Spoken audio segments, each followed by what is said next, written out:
En esta sección vamos a ver temas sobre el laboratorio de química. Y vamos a empezar los temas sobre el laboratorio viendo lo que son los fenómenos químicos. Los fenómenos químicos son la formación de nuevas sustancias por medio de una reacción química. Ya lo habíamos visto en otras de las secciones de química. Cuando se unen átomos por medio de una reacción química, se forman nuevos compuestos. Eso es un fenómeno químico. Cuando formamos moléculas uniendo átomos. Ejemplo de un fenómeno químico, la fermentación de frutas para hacer alcohol. También vamos a ver lo que son los fenómenos físicos. Los fenómenos físicos son fenómenos sin una reacción química. Esta vez no estamos uniendo átomos, estamos revolviendo sustancias en todo caso. Ejemplos de fenómenos físicos, las mezclas, la evaporación, el movimiento de objetos, etc. Recordarán en la sección sobre mezclas que cuando hacemos una mezcla lo que estamos haciendo es revolviendo elementos o revolviendo compuestos o revolviendo moléculas pero sin unirlas mediante una reacción química. La evaporación también es un fenómeno físico ya que no hay un cambio en las moléculas. Y el movimiento de objetos pues también es un fenómeno físico ya que no hay realmente una reacción química, estamos moviendo un objeto.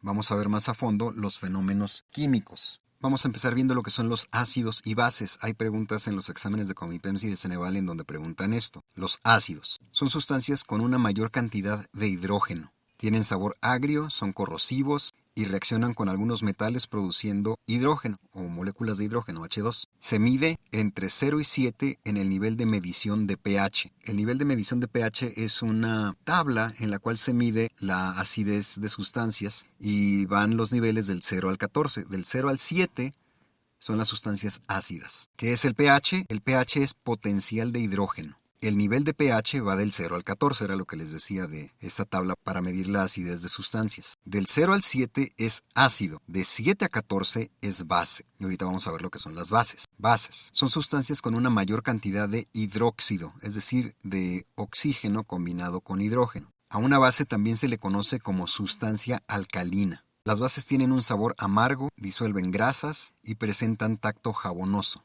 Se miden entre el 7 y el 14 en el nivel de medición de pH. Vamos a ver ahora la medición de pH por números y colores. Hay una guía para identificar la acidez o si es una base de una sustancia, que ya dijimos que tiene números que van del 0 al 14, pero también tiene colores. Hay unas tiras que se ponen en la sustancia que se quiere medir y cambian de color. Entonces, dependiendo del color, se identifica si es ácido o si es base. Vamos a verlo por números y por colores entonces. Del 0 a 1, lo que se está midiendo es muy ácido. Por ejemplo, el ácido clorhídrico. Y si usáramos una tira para medir la acidez del ácido clorhídrico, se pondría color rojo. Por eso es que lo ilustramos aquí con color rojo. De 2 a 3, lo que se mide es moderadamente ácido. Por ejemplo, el vinagre o el limón. Y con la tira para medir la acidez, esta cambiaría de color a anaranjado. Por eso lo ilustramos aquí con anaranjado. De 4 a 6 es ligeramente ácido, por ejemplo la cerveza, el café o el té. Y en la tira para medir el color cambiaría a amarillo.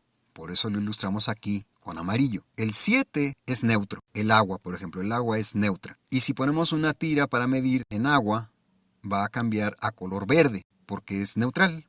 No hay realmente acidez, ni es tampoco una base. De 8 a 9 es ligeramente alcalino. Por ejemplo, el bicarbonato o el jabón. Y la tira para medir cambiaría de color a un azul agua. Por eso lo estamos ilustrando aquí con azul agua. De 10 a 12, lo que se mide es moderadamente alcalino, como la lejía o la cal. Y la tira cambia de color a azul fuerte. Por eso lo ilustramos aquí con color azul fuerte. Finalmente, de 13 a 14, lo que se mide es muy alcalino. Por ejemplo, la sosa cáustica. Y la tira cambiaría a color morado. En las guías de Comipems y de Ceneval sí preguntan por esta tira. Que, por ejemplo, les pueden preguntar que cambió a color rojo. Y les ponen ahí, es muy ácido, es moderadamente ácido, es base, es muy alcalino, etcétera, y ustedes tienen que elegir la respuesta correcta, que en este caso sería muy ácido. Si les preguntaran en el examen de Comipems o de Ceneval si una sustancia es ácida o si es base, luego de que la tira para medir cambió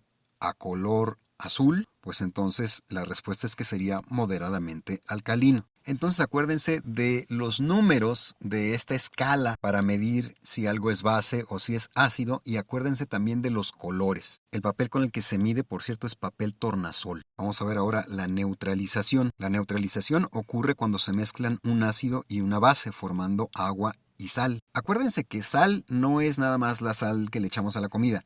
Sal es cualquier mezcla entre un metal y un no metal. Se conoce como neutralización porque al combinarse el ácido y la base neutralizan sus propiedades. Ocurre una reacción de neutralización cuando se mezcla un ácido y una base. Por ejemplo, si ustedes mezclan vinagre y bicarbonato de sodio, se va a dar una reacción de neutralización. El bicarbonato y el vinagre, sus propiedades se van a neutralizar. Lo que va a quedar va a ser agua y una sustancia que es una sal, y además se va a producir dióxido de carbono. Oxidación-reducción. La oxidación-reducción ocurre cuando se transfieren electrones de un elemento a otro o cuando un elemento pierde electrones. Ejemplo, al acercar cobre a un mechero, el cobre reacciona con oxígeno generando oxidación. Esto ya lo habíamos visto en otra guía. Un átomo puede perder electrones y cuando pierde electrones ocurre una oxidación. También, cuando se une un átomo a otro para formar una molécula y un átomo le comparte un electrón al otro átomo para formar esa molécula, ocurre una oxidación. Oxidación no es otra cosa más que la pérdida o la transferencia de electrones de un átomo a otro. No todas las oxidaciones ocurren con oxígeno. Ocurren simple y sencillamente al perder electrones. No se vayan a confundir. Es muy fácil pensar que una oxidación ocurre con oxígeno. Sí, en el caso del cobre, sí, reaccionó con oxígeno y eso hizo que el cobre perdiera electrones, pero realmente una oxidación puede ocurrir con sustancias distintas. Con el sodio y el cloro, por ejemplo, para formar cloruro de sodio o sal de mesa, también puede ocurrir una oxidación. Entonces, no se vayan a confundir con ese término. Oxidación no forzosamente quiere decir que tiene algo que ver con el oxígeno. Puede ser, pero no forzosamente. Vamos a ver ahora fenómenos físicos. Ocurren sin transformación de compuestos en otros compuestos. ¿Qué quiere decir esto? Que no estamos uniendo átomos para hacer moléculas, nada más estamos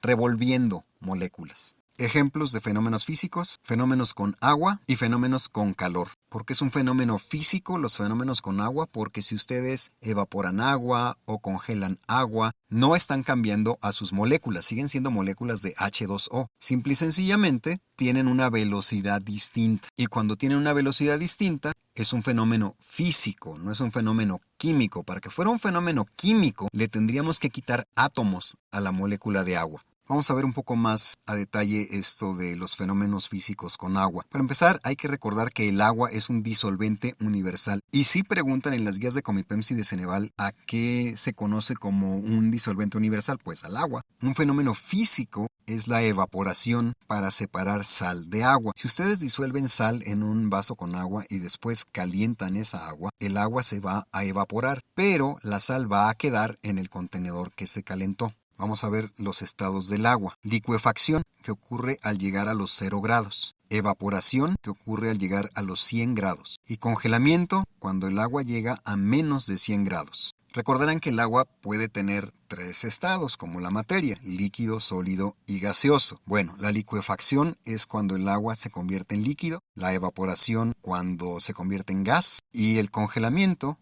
cuando se convierte en sólido. Vamos a ver lo que es la evaporación y condensación. Evaporación es cuando el agua se convierte en gas. Y la condensación cuando se vuelve a convertir en líquido. Por ejemplo, hervir agua en un recipiente para que haga vapor y luego captar el vapor en otro recipiente para que regrese a estado líquido. Esa es una manera de hacer evaporación y condensación. Condensar quiere decir que el gas se va a convertir en líquido. Vamos a ver un poco más sobre la densidad del agua. La densidad del agua se resume así. El agua líquida es más densa que el hielo y el hielo es más denso que el vapor. Es decir, el agua líquida es más densa que hielo y que vapor. El hielo es más denso que el vapor y el vapor es menos denso que el agua y el hielo. ¿Qué quiere decir esto? Quiere decir que cuando el agua está en estado líquido, las moléculas de agua están más unidas. Cuando el agua está en estado sólido como hielo, las moléculas de agua están un poco más separadas. Y cuando el agua está hecha vapor, las moléculas de agua están todavía más separadas. Densidad quiere decir que las moléculas de algo están muy pegadas.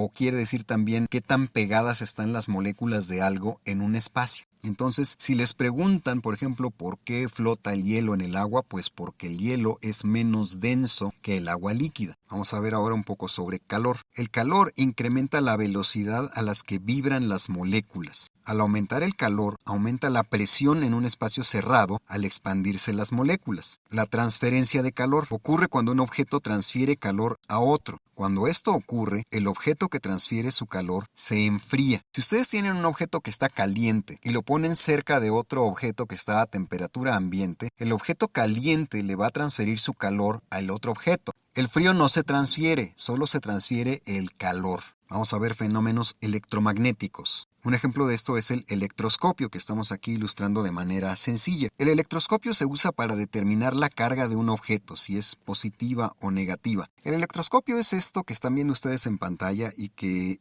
es una especie de gancho dentro de un recipiente de vidrio, y de este gancho están colgando unas laminillas de metal. El gancho metálico tiene una carga que puede ser positiva o negativa. Si le acercamos un objeto al gancho que tiene la misma carga que el gancho, las laminillas se van a separar, pero si el objeto tiene la carga opuesta, entonces las laminillas se van a unir. Aquí en la ilustración acercamos un objeto al gancho, o a la parte esférica de este gancho, y si las laminillas se separan, el objeto a medir tiene la misma carga del electroscopio. Si las laminillas se unen, el objeto tiene la carga opuesta al electroscopio, es decir, al gancho. ¿Por qué estamos mostrando esto? Porque hay preguntas en las guías de Comipemsi y de Ceneval sobre el electroscopio. Solo que aquí hay un detalle. En la pregunta de Ceneval sobre el electroscopio, dice que al cerrarse las laminillas tienen carga negativa. Bueno, técnicamente eso ocurriría solamente si el objeto que se acerca al electroscopio tiene carga positiva y el gancho tiene carga negativa. Pero podemos tener una carga positiva o podemos tener una carga negativa en el gancho. Eso no lo aclaran en la guía de Comipemsi de Ceneval, pero se los estamos diciendo aquí. Si el objeto que se acerca al electroscopio tiene una carga igual a la del electroscopio, las laminillas se van a separar.